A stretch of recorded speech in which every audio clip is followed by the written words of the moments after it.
हिंदू धर्म में गणपति जी भगवान गणेश को प्रथम पूज्य देवता माना गया है। वे बुद्धि, ज्ञान और शुभारंभ के प्रतीक हैं। उनके जीवन से जुड़ी अनेक कथाएं हैं जो हमें नैतिकता, सम्मान और विवेक का पाठ सिखाती हैं। उन्हीं में से एक प्रसिद्ध कथा है कि गणपति जी क्यों अपने माता पिता शिव और पार्वती का चक्कर लगाने लगे। यह कथा न केवल रोचक है बल्कि इसमें गहरी शिक्षा भी छिपी हुई है। एक बार की बात है, कैलाश पर्वत पर भगवान शिव और माता पार्वती अपने दोनों पुत्रों कार्तिकेय और गणेश के साथ बैठे थे। एक दिन माता पार्वती को विचार आया कि दोनों पुत्रों में कौन अधिक बुद्धिमान है, इसका परीक्षण किया जाए। उन्होंने भगवान शिव से परामर्श किया और दोनों ने एक प्रतियोगिता का आयोजन किया। माता पिता ने अपने दोनों पुत्रों से कहा, तुम दोनों में से जो संपूर्ण पृथ्वी का सबसे पहले चक्कर लगाकर लौटेगा वही सबसे श्रेष्ठ और बुद्धिमान माना जाएगा।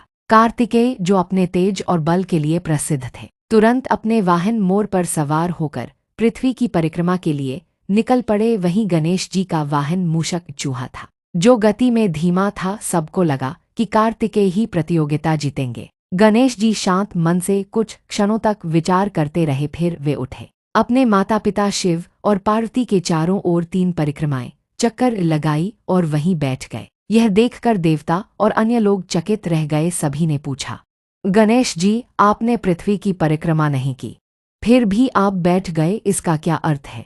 गणेश जी ने विनम्रता से उत्तर दिया, मेरे माता और पिता ही मेरे लिए संपूर्ण ब्रह्मांड है, वे ही सृष्टि के मूल कारण हैं। शास्त्रों में कहा गया है कि मातृदेवो भव, पितृदेवो भव, इसलिए उनके चारों ओर परिक्रमा करना पृथ्वी की परिक्रमा के समान ही है। यह उत्तर सुनकर भगवान शिव और माता पार्वती अत्यंत प्रसन्न हुए। सभी देवताओं ने गणेश जी की बुद्धिमत्ता की सराहना की।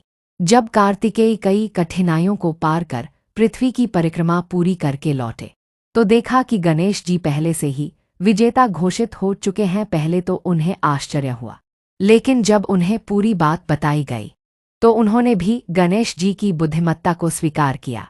गणपति जी का अपने माता पिता का चक्कर लगाना केवल एक सरल कार्य नहीं था, बल्कि यह एक महान संदेश था कि सबसे बड़ा ज्ञान होता है सही समय पर सही निर्णय लेना और अपनों का सम्मान करना। यही कारण है कि गणेश जी को विघ्नहर्ता और बुद्धि के देवता कहा जाता है। उनका यह कार्य हमें सिखाता है कि कभी कभी एक छोटा कार्य यदि सही सोच के साथ किया जाए तो वह महान बन जाता है।